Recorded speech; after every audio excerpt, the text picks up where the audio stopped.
दोस्तों नमस्कार। दोस्तों, हमारी अर्थव्यवस्था क्या वाकई 2021 में पटरी पर आ जाएगी? क्या वाकई महामारी से निपटने के लिए जिस वैक्सीन के इंतजार में समूची दुनिया है, और अगर वो भारत में भी आ जाएगी तो क्या भारत में रोजगार पैदा होने लगेंगे? भारत के भीतर कल कारखाने काम करने लगेंगे? जो उत्पादन होगा उसको खरीद के लिए कंज्यूमर बाजार पर टूट पड़ेगा, उसकी आय में वृद्धि होने लगेगी, बैंकिंग सिस्टम ठीक हो चला होगा। ये सारी परिस्थितियां ऐसी हैं जिसको लेकर एक उम्मीद सरकार की तरफ से लगातार जताई जाती है कि संकट मौजूदा वक्त में इसलिए गहरा गया क्योंकि महामारी आ गई, और अगर वैक्सीन आ जाएगा उसके बाद स्थितियां अनुकूल हो जाएगी। तो हमें लगता है कि जरा महामारी से पहले की परिस्थिति और वैक्सीन आने के बाद भारत को किन चुनौतियों से सामना करना है, और इस देश की अर्थव्यवस्था और अर्थव्यवस्था से जुड़े हुए जो भी तबके हैं, चाहे वो मजदूर हो, चाहे वह ब्लू कॉलर कर्मचारी हो, चाहे इस देश के भीतर में डिग्री लेकर चलता हुआ एक बेरोजगार युवा हो, या तमाम इंस्टीट्यूशंस जहां पर काम हो रहे हैं, तमाम इंडस्ट्रीज जहां पर अभी उत्पादन प्रक्रिया ठप पड़ी हुई है, सबको एक कलेक्टिव वे में लेकर आए और राष्ट्रीय अंतर्राष्ट्रीय तौर पर भारत की आर्थिक नीतियों की विवेचना आज इसलिए कर लीजिए क्योंकि आपका भविष्य उस वैक्सीन के आने के बाद भी संकट में रहेगा या फिर ठीक हो जाएगा। यह सवाल आपके जहन में होना चाहिए, और इस सवाल के पीछे दो बड़ी महत्वपूर्ण चीज है। एक, अंदरूनी तौर पे भारत ने जो निर्णय लिया है कि हम आत्मनिर्भरता का नारा लगा रहे हैं, हम अपने कॉरपोरेट और इंडस्ट्रीज को प्रोटेक्ट करेंगे, यानी संरक्षण देंगे। लेकिन क्या वाकई उस दिशा में कोई काम हो रहा है? और उसके पैरेलल में दुनिया के तमाम देश अलग अलग संघ बना रहे हैं व्यापारिक दृष्टि से, जिससे एक दूसरे के यहां बिजनेस करने में उन्हें किसी तरीके से टैक्स ना देना पड़े, और आवाजाही इस तरीके से रहे कि कंज्यूमर अगर हमारे यहां नहीं है और कोई प्रोडक्ट अगर हमारे यहां है तो हम उसको दुनिया के बाजार में ले जाकर बेच सकते हैं। इसी के मद्देनजर सवाल था कि क्या वाकई दुनिया के इस कॉम्पिटिटिवनेस में भारत कहीं पर भी टिकता है, और भारत मौजूदा वक्त में अपने कंज्यूमर्स को लेकर, जो कि प्रति व्यक्ति आय से जुड़ी होती है, उस परिस्थिति में भी दुनिया में कहीं टिकता है क्या? हमको लगता है आज इस पर चिंतन मनन इसलिए कर लीजिए और चीजों को समझ लीजिए जिससे आपके जहन में दो तीन सवाल बार बार रहते हैं। इस देश की अर्थव्यवस्था पटरी से उतर जाए, लेकिन नेता और सत्ताधारियों का बैंक बैलेंस लगातार बढ़ते चला जाता है। इस देश की जीडीपी चाहे डूबती चली जाए, लेकिन सत्ता के साथ जो कॉरपोरेट और इंडस्ट्रियलिस्ट और बिजनेस पर्सन खड़ा होगा, उसका नेटवर्थ कितने हजार फीसदी के साथ कुलांचे मारते हुए आगे बढ़ रहा होगा और दुनिया में उसका नाम हो रहा होगा। यह पैसा किसका है? इस देश के संसाधन से जुड़ा हुआ लोगों का पैसा है, जिसको वो अपने नेटवर्थ में सरकार के माध्यम से कन्वर्ट करते हैं। और यहां पर आज सबसे अहम सवाल यह है, क्या वाकई सरकार के पास कोई इकोनॉमिक विजन है या नहीं है?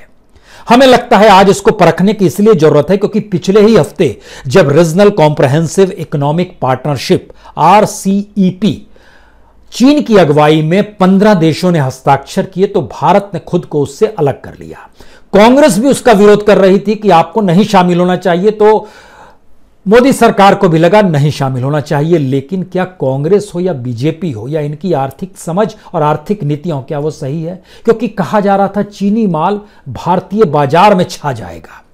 कहा जा रहा था कि न्यूजीलैंड के जो डेयरी प्रोडक्ट्स हैं और दूध का पाउडर है, वो भारत की डेयरी इंडस्ट्री को खत्म कर देगा। ऑस्ट्रेलिया से जो भी इक्विपमेंट्स हमारे यहाँ आते हैं, या फिर कोयला भी जिसे हम मलेशिया और ऑस्ट्रेलिया से लेकर आते हैं, वह भी भारत के पूरी माइनिंग को खत्म कर देगा। लेकिन इसीलिए भारत को शामिल नहीं होना चाहिए, तो भारत क्या अंतर्राष्ट्रीय तौर पर एक ऐसी सीमा निर्धारित कर ले जहां पे फिजिकल ही नहीं बल्कि इकोनॉमिक एस्पेक्ट में भी हमारा रुपया अब डॉलर की तुलना में कहीं नहीं टिकेगा? हम कहीं भी यूरोपियन यूनियन के साथ यानी यूरो के साथ कोई संबंध नहीं रखेंगे? क्या हम वाकई स्टर्लिंग के साथ या दुनिया के अलग अलग देशों की करेंसी के साथ कोई हम कन्वर्जन नहीं रखेंगे? ये कौन सी सोच है और कौन सी परिस्थितियां? आज इसका एनालिसिस हमको लगता है आपको जानना चाहिए, क्योंकि जब रीजनल कॉम्प्रहेंसिव इकोनॉमिक पार्टनरशिप हुई तो उसमें 15 देश शामिल, उसमें से 10 जो हैं, 10 देश ऐसे हैं जो कि एशियान देश हैं, और बाकी 5 एशियान के बाहर हैं, जिसमें कोरिया है, जिसमें चाइना है, जिसमें जापान है, जिसमें ऑस्ट्रेलिया है, जिसमें न्यूजीलैंड है, और जो एशियान की कंट्री है Indonesia, Singapore, Thailand, Malaysia, Verma, Vietnam, Laos, Brunei, Philippines, Cambodia, Myanmar. आपको जानकर हैरत होगी, इन 15 देशों का जब हमने नाम लिया, इसमें सिर्फ 2 देश ऐसे हैं जहां प्रति व्यक्ति आय भारत से कम है। सिर्फ म्यांमार और कंबोडिया की प्रति व्यक्ति आय भारत से कम है, बाकी सभी भारत के ऊपर है। और जब इन आपसी देशों ने जब आपस में समझौता किया तो इसका मतलब है वो एक देश से दूसरे देश में अब वहां पर टैरिफ उस रूप में काम नहीं करेगा, टैक्स उस रूप में नहीं लगेगा जिससे वो माल को एक दूसरे के साथ आदान प्रदान कर सकते हैं। भारत के जहन में यह सवाल है कि भारत ने भी तो अपना ट्रेड एग्रीमेंट इससे पहले किया हुआ है, जो आसियान देशों के साथ उसका फ्री ट्रेड एग्रीमेंट है। लेकिन सवाल है, इसमें चीन, ऑस्ट्रेलिया, न्यूजीलैंड के साथ भी भारत के अपने सिंप्लीफाई करने वाले अपने तरीके से समाधान है, रास्ता है कि हम व्यापार कर सकते हैं। तो क्या भारत को इसमें नहीं जाना चाहिए? जाना चाहिए या नहीं जाना चाहिए? कांग्रेस भी विरोध कर रही थी, नहीं जाना चाहिए। बीजेपी ने भी अपना लिया, नहीं जाना चाहिए। मोदी गवर्नमेंट ने डिसीजन ले लिया, नहीं जाना चाहिए। लेकिन हमें लगता है कुछ स्थितियों को इसलिए समझिए क्योंकि भारत के वैदेशिक संबंध रशिया से शिफ्ट होकर अमेरिका की दिशा में गए हैं। अमेरिका और चाइना पहली बार व्यापारिक दृष्टि से ट्रंप के दौर में टकराते हुए दिखाई दिए। अमेरिका अपने माल को भारत में ज्यादा से ज्यादा लाना चाहता था, चाइना के माल को भारत में आने से रोकना भी चाहता था। यह एक उनकी इकोनॉमिक सोच और समझ और उनकी अपनी पॉलिसी थी। भारत ने भी अमेरिका के साथ खड़े हुए। अब सवाल यह है कि बाइडेन के आने के बाद क्या चीन के साथ उनके संबंध वैसे ही रहेंगे जैसे ट्रंप के दौर में थे? अभी तक के इंडिकेशन दिखा रहे हैं स्थितियां वो नहीं रहेंगी, स्थितियों में परिवर्तन आएगा। दूसरी बड़ी स्थिति, भारत क्या अमेरिका के साथ और सिर्फ अमेरिका के साथ इस रूप में चीजों को डेवलप कर सकता है? और खासतौर से जो दोस्ती यारी ट्रंप के साथ रही उसी दिशा में बढ़ सकता है, क्योंकि ट्रंप के साथ दोस्ती प्रगाढ़ थी, लेकिन ट्रंप ने भारत की अर्थव्यवस्था को पटरी पर लाने के लिए कुछ भी नहीं किया, उल्टे बंटाधार ही किया है। भारत को तो वो ट्रैफिक किंग कहने से नहीं घबराया कि भारत टैक्सेस के जरिए किस रूप में पैसा वसूलता है। बकायदा ब्लैक लिस्टेड के तौर पे ट्रंप ने भारत का नाम लिया था। लेकिन सवाल अभी यह नहीं है, सवाल यह है कि इस दिशा में बढ़ना चाहिए या नहीं बढ़ना चाहिए। यहां पर एक चीज और समझनी चाहिए, भारत को बार बार लग रहा है कि बाइडेन के आने के बाद से जो 2012 में अमेरिका ने ट्रांस पैसिफिक पार्टनरशिप क्रिएट की थी, जिसको टीपीपी कहते हैं, 2012 में उस समय ओबामा हुआ करते थे, उन्होंने क्रिएट की थी। लेकिन 2017 में ट्रंप ने उससे रास्ता तोड़ लिया। जब नाता तोड़ लिया तो उसके बाद जापान ने कहा कि अमेरिका को इसमें शामिल होना है, हो नहीं होना है तो हम खुद इसको डेवलप करेंगे। 18 देशों ने हस्ताक्षर किए थे, जापान ने अगुवाई की अपने तौर पर, और इसका नाम टीपीपी से आगे बढ़कर सीपीटीटीपी हो गया। सीपीटीटी का फुल फॉर्म होता है comprehensive and progressive trans Pacific partnership. यह एक व्यापारिक संबंधी थी, इसमें ऑस्ट्रेलिया भी था, इसमें जापान भी था, इसमें वियतनाम को भी शामिल किया गया, यह लोग शामिल थे। अब यहीं से बात शुरू होती है कि भारत अभी उसमें शामिल अमेरिका खुद को करेगा या नहीं करेगा, उस पर निर्भर है। उसके साथ भारत जो सीपीटीटीपी है यानी अमेरिका के साथ उसमें खड़ा और बाइडेन खड़ा, तो बाइडेन के जहन में क्या चीजें रहेंगी भारत को लेकर, यह भी एक सवाल है। भारत के प्रधानमंत्री ने जब उनसे बातचीत की, उन्होंने कहा नहीं, हम दोनों के देश में व्यापारिक समझौते होने चाहिए। लेकिन अब जरा भारत के भीतर घुसकर भारत की परिस्थितियों का एनालिसिस पहले कर लीजिए। भारत में मौजूदा संकट सबसे बड़ा क्या है? भारत का मौजूदा संकट सबसे बड़ा यह है कि भारत में रोजगार नहीं है। और जो इसी महीने का यानी जो अक्टूबर का डाटा सामने आया है, जो ईपीएफओ का डाटा होता है, जो कर्मचारी भविष्य निधि योजना कहते हैं, जानकर हैरत होगी कि सितंबर में उसमें लगभग 5,34,869 कंपनियां थी, 5,34,869, जो अक्टूबर में घटकर 5,04,044 पे आ गई, यानी 30,825 कंपनियां इस दौर में गायब हो गई, मर्जर में चली गई या फिर बंद हो गई, जो ईपीएफओ से हट गई। और कुल कर्मचारी जो थे वह 4,77,000 से घटकर 4,58,000 पे आ गए, यानी 19,000 कर्मचारी भी गायब हो गए जो कि ईपीएफओ से जुड़े हुए थे, जहां पीएफ का पैसा जाता है। यानी पीएफ का पैसा कटने वालों की भी 19,000 की नौकरी एक महीने का चक्कर में, हम आपको सिर्फ बता रहे हैं, चली गई।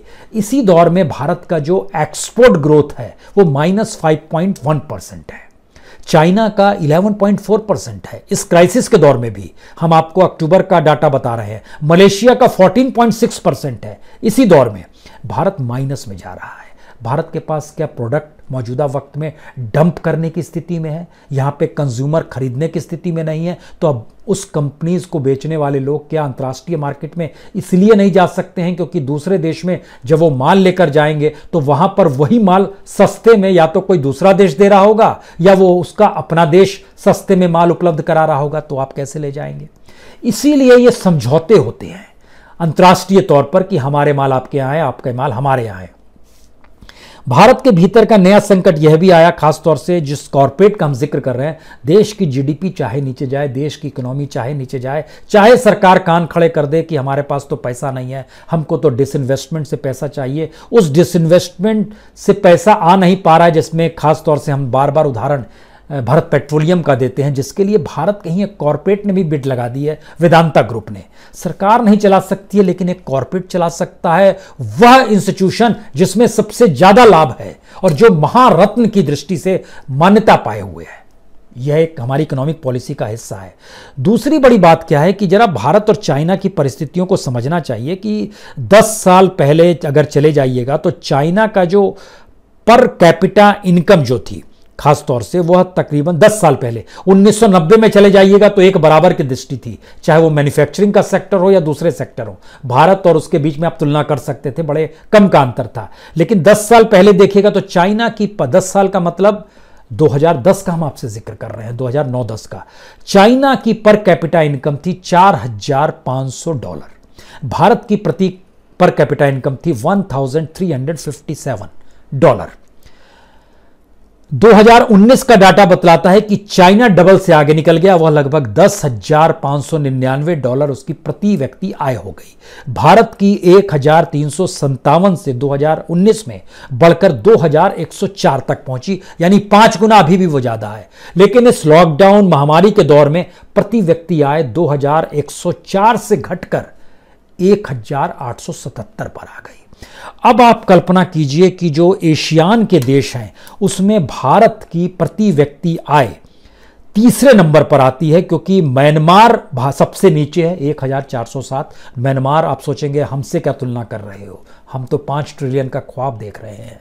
कंबोडिया 1,643, वह भी भारत से कम है। लेकिन कंबोडिया और म्यांमार से हम तुलना करें, लेकिन भारत के ऊपर कौन है? Malaysia $11,404, Indonesia $4,135, Philippines $3,425, Vietnam $2,715। यानी एक ऐसी स्थिति है जिसमें इस बात का जिक्र करने की जरूरत है, भारत किस इकोनॉमी को चला रहा है और कैसे इकोनॉमी डामाडोल हो जाती है, लेकिन सत्ताधारियों की नहीं होती है। हम जब इन बात का जिक्र कर रहे हैं तो उसके दोबारा पैरेलल में एक बात का और जिक्र हम करना चाहते हैं कि भारत में एक नेशनल कंपनी लॉ ट्रिब्यूनल बनाया गया, NCLT। आपको वो डाटा जरूर जानना चाहिए जिससे आप समझ पाएं कि कितनी बड़ी तादाद में देश का पैसा कर्ज लेकर कंपनियों ने नहीं चलाया और खुद को दिवालिया घोषित कर दिया, और दिवालिया घोषित करने के बाद उन कंपनियों को किसी दूसरे को बेचा गया, लेकिन जिन्हें बेचा गया वो औने पौने दाम में बेचा गया। कर्ज जो बैंकों को लौटना चाहिए था वो नहीं लौट पाया। गजब की स्थिति है। कुछ जाना जैसे 40 से 50 हजार करोड़ के बीच में दो, खासतौर से भूषण स्टील और लैम्को ग्रुप, ये आता है जिसने कर्ज लिया। 30 से 40 हजार करोड़ के बीच में एस्सार स्टील और भूषण पावर आता है। 20 से 30 हजार करोड़ में आलोक इंडस्ट्री आती है। 10 से 20 हजार करोड़ में एमटेक ऑटो लिमिटेड और मोनेट इस्पात लिमिटेड आता है। 10,000 करोड़ में इलेक्ट्रो स्टील, एरा इंफ्रा और जेपी ग्रुप आता है। 5 से 10,000 करोड़ में एबीजी शिपयार्ड आता है, ज्योति ग्रुप आता है। हम इन बातों का जिक्र इसलिए कर रहे हैं क्योंकि हम आपको बतलाना चाहते हैं कि जैसे आलोक इंडस्ट्री है, आलोक इंडस्ट्री का जो ड्यूज क्लेम था वो 29,000 करोड़ का था, लेकिन सेटल कितने में हुआ? सिर्फ 5,000 करोड़ में। देने वाले को लाभ है, सरकार को कोई लाभ नहीं है, बल्कि देने वाले से रिश्ते होंगे, देने वाला कुछ कमीशन दे दे, उसके जरिए पैसा आ जाएगा। बैंकों को उस रूप में पैसा नहीं लौटा। इस देश को कंगाल बनाने की दिशा में ये चीजें आगे बढ़ जाती है। इसी तरीके से जैसे एडैक शिपयार्ड आई है, वो 25,000 करोड़ रुपया ड्यूज क्लेम था उस पर, और उसको जो सेटल हुआ वो सिर्फ 2,000 करोड़ में हो गया। यानी कमाल की स्थिति है। अगर आप आइएगा कि मॉन्टेक इस्पात 11,000 करोड़ का ड्यू क्लेम था, 3,000 करोड़ में खेल हो गया। IVRCL 13,000 करोड़ रुपया उसके ऊपर ड्यूज क्लेम था, वो 1,000 करोड़ में सेटल कर दिया गया। कंपनियों की बड़ी लंबी फहरिस्त है। भूषण स्टील जिसका जिक्र बार बार आता है, 55,000 करोड़ रुपया उस पर ड्यूज क्लेम था, उसको 35,000 करोड़ में, यानी यहां भी 20,000 करोड़ रुपया वापस नहीं आया, और ये 35,000 करोड़ रुपया जो दिया गया उसकी नेटवर्थ जो थी वह उसको औने पौने दाम में बेच दी गई। यही परिस्थिति हमारे यहां PSUs में हो जाती है, जो भारत पेट्रोलियम में होगी, आने वाले वक्त में कॉन्कर में होगी, कई चीजों में, शिपयार्ड में होने वाली है, कई जगहों पर होगी। अब यहां पर एक दूसरा सवाल और होना चाहिए आपका कि हम लोग ये पॉलिसी जब लगातार बनाते हैं तो क्या NPA एक ऐसा ब्लैक टनल है जिसमें देश चलते घुसते चला जा रहा है? ये यकीनन ऐसा है, और देश की जो बैंकिंग सिस्टम है वो इस दौर में कितनी खराब हो गई और जर्जर हो गई है, तब हम लौटेंगे कि क्यों भारत की पूरी इकोनॉमिक पॉलिसी ही डिरेल्ड हो रही है। NPA का बड़ा साफ नियम है, बैंक से आपने लोन दिया, 90 दिन के अंदर आपको इंटरेस्ट रिपेमेंट करना है या प्रिंसिपल लौटा दीजिए, अन्यथा वो पैसा NPA में चला जाएगा। तो NPA में बढ़ते बढ़ते कितना चला गया अब ये बताने की जरूरत नहीं है, लेकिन रेफरेंस के लिए जानना चाहते हैं तो 2014 में जब मनमोहन सरकार थी 2,27,000 करोड़ था, जब मौजूदा वक्त में है तो ये बढ़कर लगभग 9 लाख करोड़ रुपया पार कर गया है। यह एक स्थिति है। इसमें खास तौर से माना जाता है, दुनिया के किसी भी देश में माना जाता है जिस बैंक का NPA 15% से पार करने लगता है वो खतरे की घंटी है। 20% में बैंक को बेचना पड़ता है, 25 में तो सारे लोगों का दिवालिया हो जाता है जो उस बैंक में पैसा भी जमा किए हुए हैं। हमारे यहां यूको बैंक 25% के NPA पर चला गया, इंडियन ओवरसीज बैंक लगभग 22% पे चला गया, सेंट्रल बैंक ऑफ इंडिया 20% पर चला गया, यूनाइटेड बैंक ऑफ इंडिया 16.5% पे चला गया। लेकिन भारत सरकार ने कमाल की थ्योरी अपनाई, मर्जर करना शुरू किया बैंकों का, जिससे एक की बुक दूसरे से जुड़ जाए और दोनों को मिला दिया जाए। तो उसका 7% है, इसका 20% है, तो दोनों जब मिला देंगे तो 12-13% ही तो आएगा। और उसकी अगर नेटवर्थ और कम है, छोटा है, तो ऐसे SBI के भीतर बहुत चीजों को मिलाते चला गया। तो SBI देश का ही नहीं दुनिया के सबसे लार्जेस्ट बैंकों में से आता है, जहां सबसे ज्यादा खाता धारक है, वह भी NPA 7% के पार चला गया। अब यहां से सवाल एक और निकलता है कि अगर इस स्थिति में आ गए हैं तो हमको लगता है एक चीज जरूर जान लीजिए, जब हम बैंकिंग सेवा का जिक्र करते हैं, इस देश में सबसे ज्यादा रोजगार बैंक ही देता था। उसका एक डाटा बताते हैं, 1991 से 2001 तक, यानी 10 साल, इस 10 साल में एवरेज हर साल बैंक में 66,423 नौकरियां मिल रही थी। 1990 से लेकर 2000 तक 66,000 नौकरी हर साल सिर्फ बैंक को दी जा रही थी। 2000 से लेकर 2010 तक इस 10 बरस में चीजें डामाडोल हुई। इस दौर में अटल बिहारी वाजपेयी की सरकार और मनमोहन सिंह की सरकार की एंट्री होती है। यह हो जाते हैं लगभग हर साल 12,436 ही एम्प्लॉयमेंट दे पाते हैं। लेकिन 2010 से 2014 तक के बीच में फिर स्थिति अनुकूल होती है, जो मनमोहन सिंह का सेकंड टर्म था। बैंक फिर फलता फूलता है और हर साल इन 4 सालों में 60,000 नौकरियां बैंकों में जा रही थी। और यहां से शुरू होता है कि 2014 के बाद से क्या हुआ। यह बहुत ही नाजुक सोच है। 2014-15 से 15-16 के बीच में बैंकों में रोजगार पाने वाले सिर्फ 9,000 लोग थे। 2015-16 से 2016-17 के बीच में 924 लोगों की नौकरी चली गई और एक भी नई नौकरी नहीं लगी। यह जो पुरानी नौकरियां थी और इस नए साल की नौकरी थी, दोनों को मिलाकर 2016-17 और 17-18 के बीच में 33,000 नौकरियां लगी सिर्फ बैंक में। 2017-18 में आते आते ये 32,000 नौकरियां लगी। 2018-19 में जो लास्ट ईयर का जो आया था 19-20 से ठीक पहले, उसमें 21,000 की नौकरी चली गई। और उसके बाद जब 2019-20 आया, इसमें लगभग 40,000 की नौकरी चली गई। यानी 2014 से अगर जोड़िएगा आप 2020 तक तो नेगेटिव में आ जाइएगा। तो बैंकिंग परिस्थितियां किस रूप में डेवलप हो रही थी, वो धीरे से खोखली होनी शुरू हुई। उसके भीतर की बुक्स भी खोखली शुरू होने लगी और पैसा भी कुछ इंडस्ट्रियलिस्ट कॉर्पोरेट हड़पने लगे। इसलिए दोबारा लौटिए कि कोई इस देश में कैसे काम कर सकता है और अगर काम करेगा तो उसके लिए क्या करना चाहिए। ये बड़ा महत्वपूर्ण है क्योंकि भारत के भीतर की फिलॉसफी बहुत साफ है कि अगर आप इस देश के भीतर में काम करना चाहते हैं तो आपको प्रोडक्शन को डेवलप करना पड़ेगा। इस देश के भीतर में अगर आप काम करना चाहते हैं तो आपको मैन्युफैक्चरिंग सेक्टर को डेवलप करना पड़ेगा। भारत और चाइना की तुलना कीजिएगा तो 1990 में दोनों मैन्युफैक्चरिंग सेक्टर लगभग एक बराबर थे।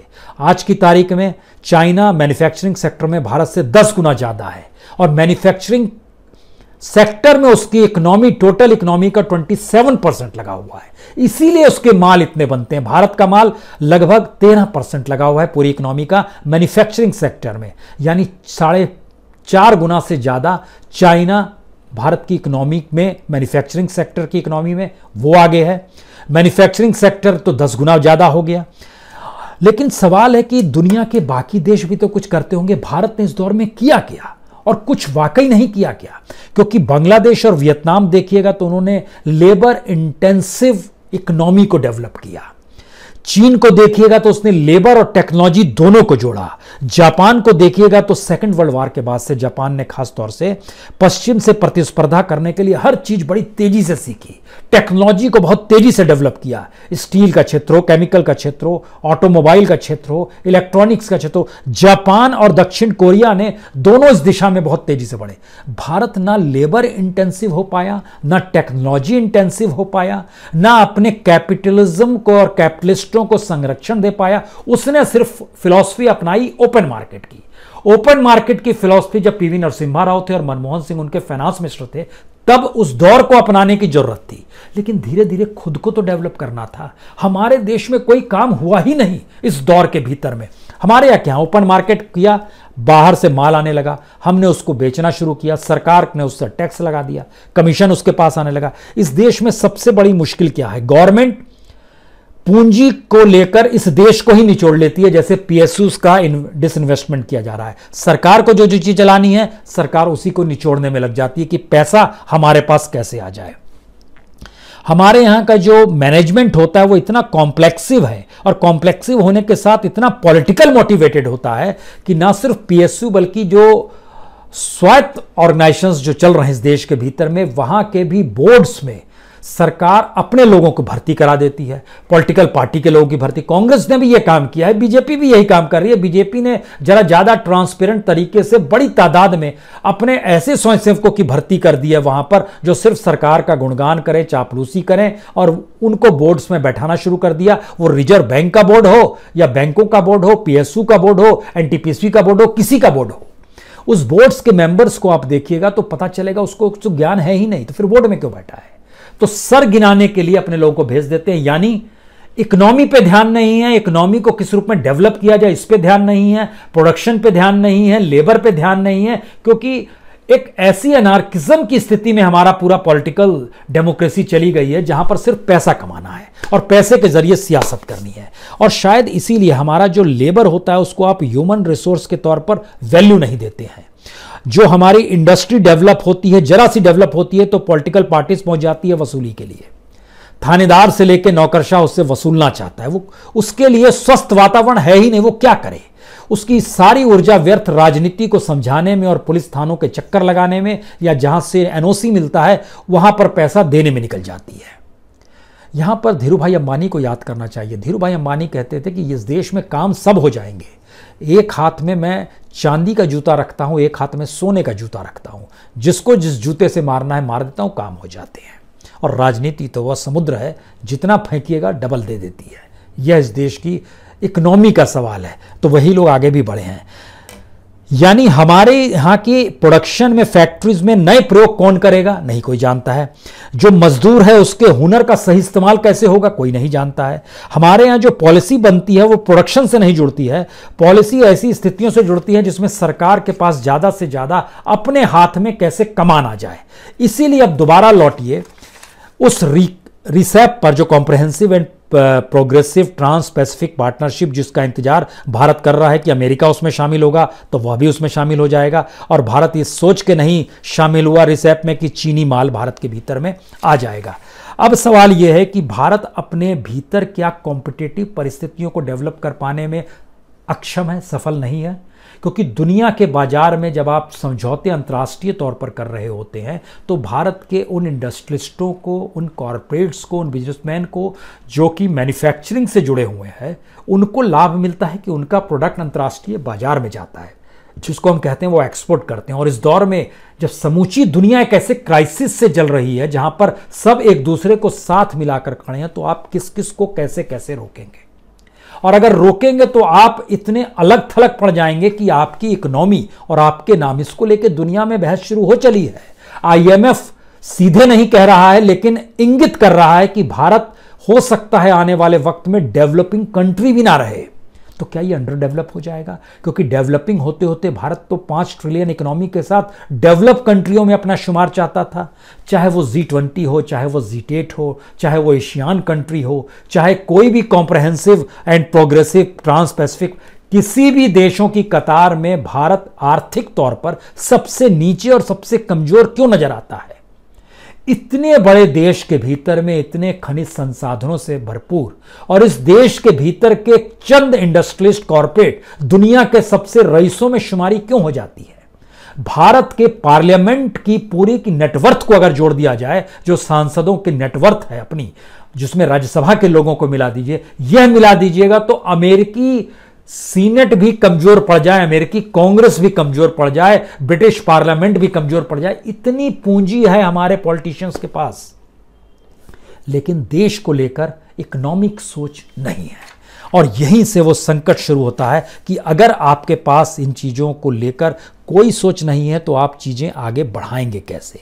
क्योंकि दूसरे देशों में तो अब चाहे वो बौद्धिक संपदा का क्षेत्र हो, दूर संचार का क्षेत्र हो, वित्तीय सेवाएं हो, ई-कॉमर्स हो, व्यापारिक से, इन जो सीमा शुल्क अगर खत्म हो जाएगा तो इनके बीच आवाजाही कंटिन्यूअसली बनती चली जाएगी। भारत उसके भीतर नहीं घुस सकता है, यह भी एक संकट है। यानी सवाल यह नहीं है कि चीन का प्रभाव एशियान देशों पर पड़ेगा और आप पे नहीं पड़ेगा तो आप मानकर चलेंगे हम तो सुरक्षित हैं। जी नहीं, आपको कॉम्पिटिटिवनेस में आना पड़ेगा, आपको चीजें डेवलप करनी पड़ेंगी और डेवलप करने के लिए अपनी नेटवर्थ और पूंजी छोड़कर इस देश की इकोनॉमी की दिशा में आपको पॉलिसीज निर्धारित करनी पड़ेगी। जो कॉम्पिटिटिवनेस, उस करप्शन को हटाना होगा जो हर वक्त दरवाजे पर किसी भी कारखाने के बाहर उस इलाके का थानेदार हो या वहां का ब्यूरोक्रेट हो, वो सब लगे रहते हैं, क्योंकि ये देश पूरा करप्शन के पैरेलल इकोनॉमी से चल रहा है। और वह पूंजी इतनी बड़ी है, जिस बात का जिक्र इस वक्त हो रहा है कि डिजिटल इकोनॉमी के बदले कैश इकोनॉमी क्यों काम कर रही है, तो डिजिटल से करप्शन में पेमेंट नहीं होता है, कैश से पेमेंट होता है। यह भी समझना चाहिए।